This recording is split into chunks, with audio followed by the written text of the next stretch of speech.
Hello and welcome to Unleashed. I'm your host, Will Bachman, and this is one of a series of short episodes we're doing with AI case studies. I'm happy to welcome our guest today, Phil Bellaria. Phil, welcome to the show. Thank you, Will. It's great to be here. Phil, tell us about the case example that you're going to share with us. Sure. I have a great case example of how we tried to build a Chat GPT the old-fashioned way, and how much easier life is now that these open source large language models have been released. All right. So first, what was the situation, just sort of sanitized description of the client and the situation that you faced? Sure. The client was a large telecommunications company. They had an immense amount of unstructured data, essentially feedback from customers, feedback from employees through surveys accumulated over years and years and years, hundreds of thousands of examples every year. Plus, they had transcripts from millions of phone conversations and text chats with customers. Okay. And what was the problem statement? What were you trying to accomplish? Right. Thank you. The problem statement was, how do we derive any kind of insights and understand in a scalable way what our customers and our employees are telling us about the state of our business, about what we're doing well and what we're not doing well, and how do we identify sort of trends and topics before or as quickly as possible. Okay. And like roughly what time period was this that you were doing this? We did this in 2018 through 2020. Okay. So this is pre-Chat GPT. So, okay. So we got the setup, trying to get insights from this massive mess of, unstructured data. How did you proceed? Walk us through what you did.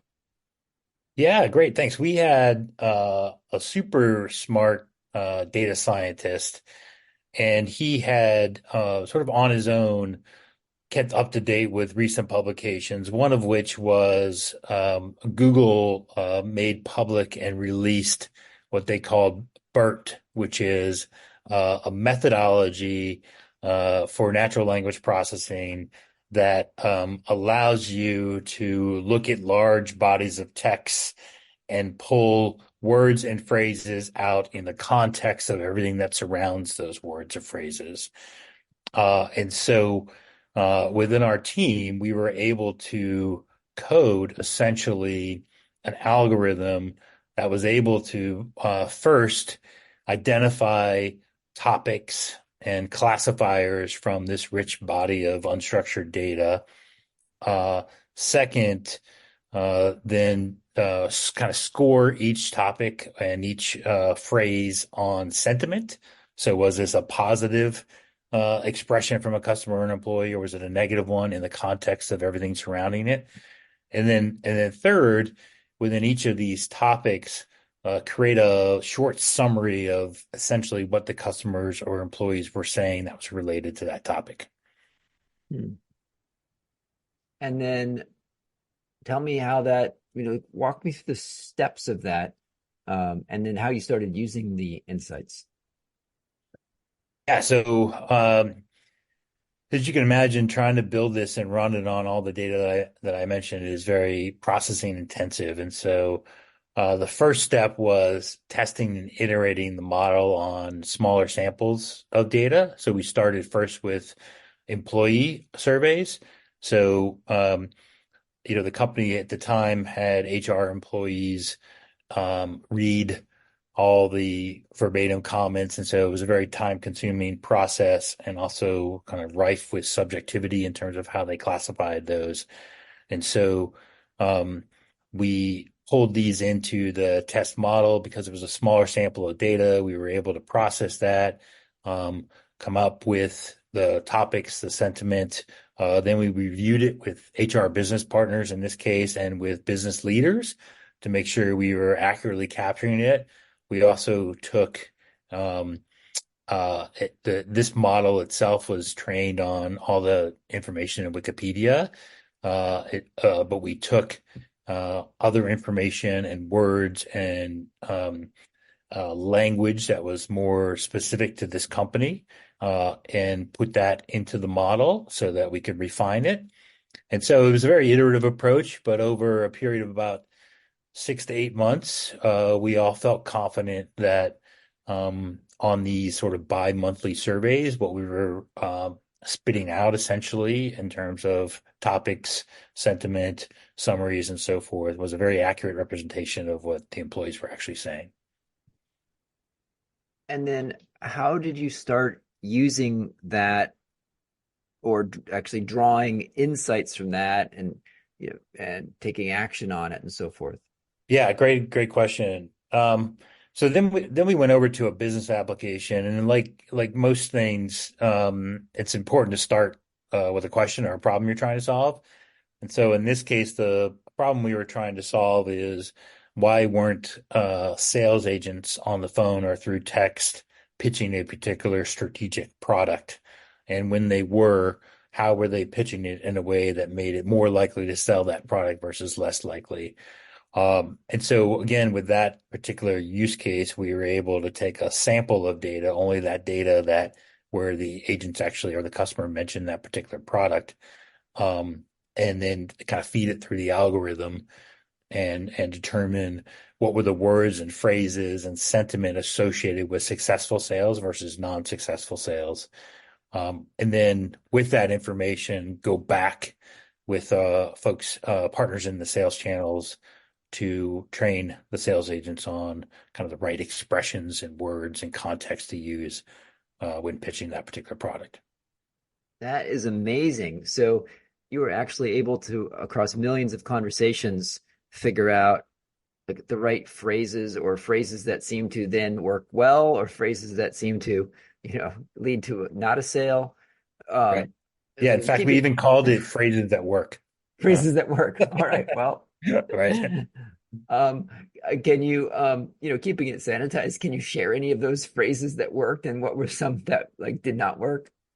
Well, it was really combinations of things, and it's funny, they all seem intuitive, but right, if you're selling, for example, a streaming product, then you want to associate it with popular shows on that particular streaming product, or you want to associate it with kind of things like watch on your schedule and things like that. So it's funny, a lot of times with these things, what comes back, you're like, huh, that makes a lot of sense, which is validating, but it also provides a lot of data and support behind sort of pushing what, maybe your intuition would have already told you.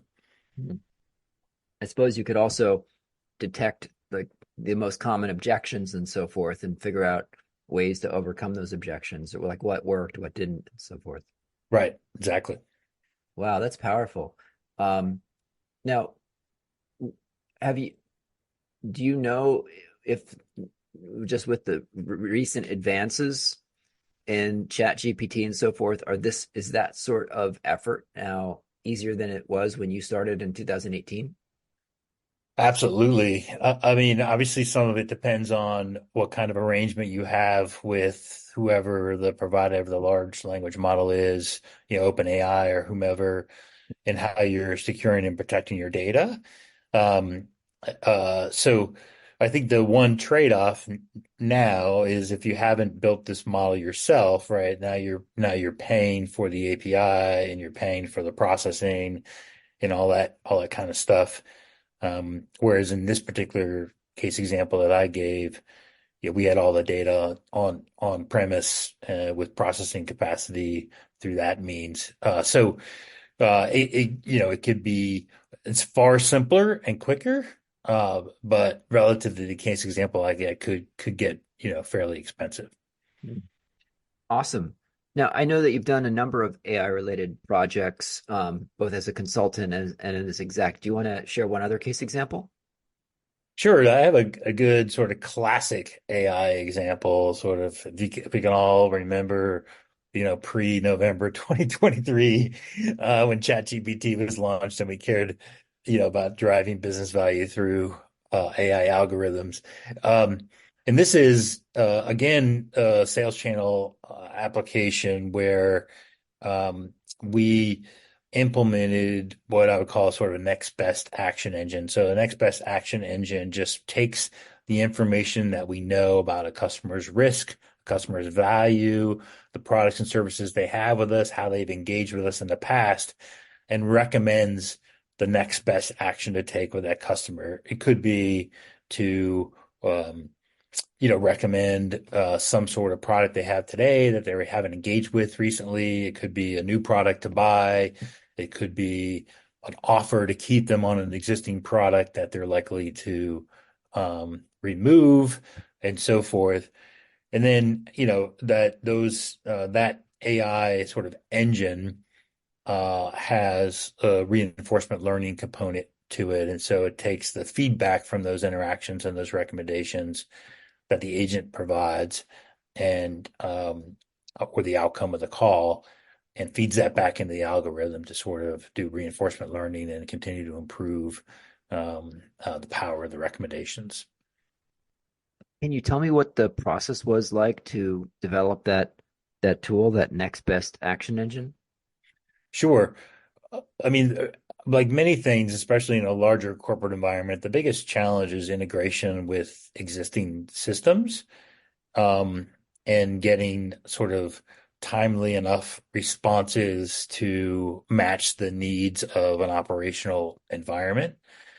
And so, really, a lot of the hard work was on sort of what I would call the classic IT side. So, how do you build the right APIs into existing systems that sales agents are using in this context? And then how do you make sure your sort of SLAs in terms of responsiveness on the algorithm is fast enough? So those were a lot of the efforts. The algorithm itself, um, uh, you use some sophisticated techniques that I'll be sort of way over my skis if I try and talk to, but those are, classic statistical modeling techniques. Um, it's really the challenge was more, like I said, sort of on integration and timeliness. Hmm. So this would be real time. So the agent would be on the phone with someone and they would be discussing a particular situation, and the AI in the background there would be looking at, what that customer currently has and be making suggestions to the agent. Is that Right. kind of how it worked? Yeah, much of that was sort of what I would call kind of pre-scored on a nightly basis at the most frequent. And then the AI algorithm would take those sort of pre-scores and then update anything with context from the call itself provided in the interaction with the customer. And so that helped quite a bit with, like I said, sort of the responsiveness and the processing time and so forth, because much of the information was already sort of pre-scored. And for that given customer in these particular scenarios, the next best actions were already predetermined. The only thing that was updated was the context from the call itself. So, for example, if I go through the IVR and I say I want to disconnect, right, that's obviously important context to have as part of the next best action recommendation. Or if a customer had called earlier in the day and then called back again, that's good context that you obviously want to integrate in. What were some of the lessons learned that you had going through that? I mean, I imagine when it first started, would it sometimes suggest stuff that was just like not a very smart thing, like a Well, totally yeah, bad. I mean, like most things, the biggest challenge is change management on the agent side, right? So, or convincing them to sort of trust the machine and then measure their usage of it and provide the right sort of incentives for them to use the machine and to provide feedback to it through the context of the engagement. And so that was really, aside from what I had mentioned earlier around integrations and so forth, the biggest challenge was getting buy-in and usage from the frontline population. And how would you do that? So let's say you have an agent who's an experienced agent, and yeah, so they've had thousands of repetitions.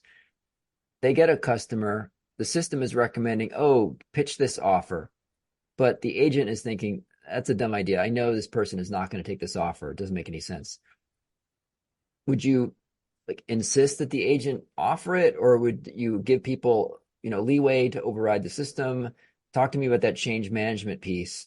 Yeah, that's a great question. We never forced anybody to take the recommendation. Usually there was sort of a best recommendation, second best, third best. And so there are a couple ways that we handle that. One was through providing options, not just one. Two was the ability to do something outside of the system. And then the way we handle that is over time, as you build enough data, you can demonstrate, well, here's the outcome of the kinds of calls where people go outside of the system or where people choose the second best option versus the third best versus the first best Mhm. versus the outcome of when they choose the first best, right? And you can demonstrate, as long as, again, your incentives are aligned, right? And in most cases, they are. So these agents are paid, you know, per outcome of the call. And so if you can demonstrate with the data that this will lead to better outcomes for them and therefore better pay, then that helps a lot with adoption. And then obviously if you can't, then you got a problem with your algorithm and you need to adjust it and learn from it anyway. Right? So we tried to take a sort of a frontline agent centric approach to how we rolled it out. Mhm.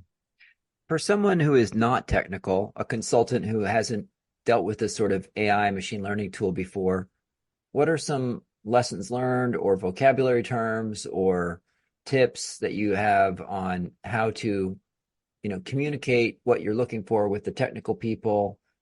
Just tell us a little bit about that. Yeah, that's a great question. Well, I mean, first, as always, start with the business problem, and generally, through my interactions, I'm not a technical person either, so I find I have the most success when I'm able to very clearly describe what the business problem is we're trying to solve with the technical team, and get them involved as early in that process as possible.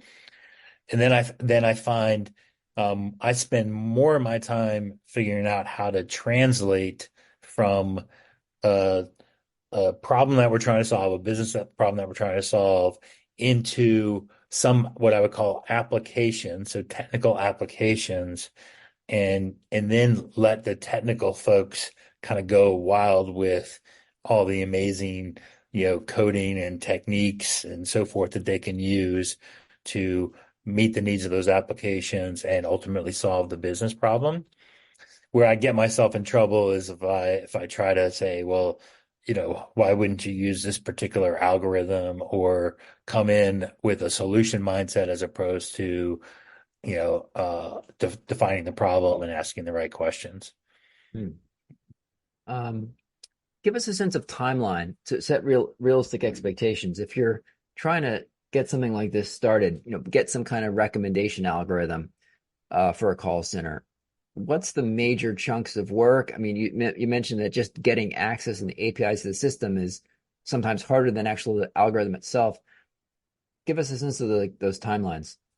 Yeah, and in this context, it was a multi-year time frame, and some of that was because of the size of the company and the complexity of the operations and the back end systems. So that's, I would say on the long end of that scale. But generally, as I mentioned, the writing of the pulling in the data, creating the data environment, the doing the scoring, and the algorithms and so forth. That's maybe a 6 month effort. You can do that in parallel with building the APIs and so forth. And sort of testing that is another kind of 2 to 3 months. And then, as I mentioned, the big thing is the change management, and in that case, you really need to run limited pilots, with controlled sort of A/B tests across your population, and so all that again to get enough time for statistically significant results and meaningful insights, and then iterate and so forth takes another few months, right? And then when you roll it out, you typically roll it out in phases, again, because of the change management, because you first do no harm. You don't want to wreck the business. So that's what kind of ultimately accumulates to the multi-year horizon. What sort of impact did you see? Did these next best action recommendations Were they significantly better than what people's intuition would have told them? Did you see an improvement in the business? Yeah, cumulatively, it's on the orders of hundreds of millions of dollars. And so, alluded to a little bit earlier, it's certainly not better 100% of the time, but part of the power is it because you're getting insights into interactions that you never had insights into before.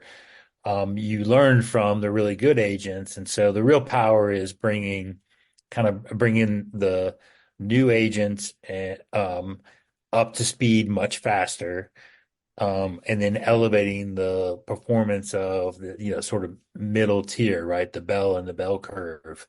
Often the lower performing agents, they're also the ones often that wouldn't use the tool and so forth. And so we didn't really see as much of an impact from them Hmm. um, as we did from the kind of the middle of the bell curve. Amazing. Phil, for listeners that want to find out more about your practice, tell us about your firm, your website, if you want to share one, and where people can find you. Yeah, absolutely. Thanks for asking. I'm at cdaopartners.com, and we help mid-market telecom, media, entertainment, sports companies extract value from their data. Amazing. What does CDAO stand for? Good. Chief Data and Analytics Officer. So one of Oh, our okay. services is fractional kind of Chief Data and Analytics Officer support. Fantastic. We will include those links in the show notes. Phil, thank you so much for joining today. Thank you for inviting me, Will. It's been a lot of fun.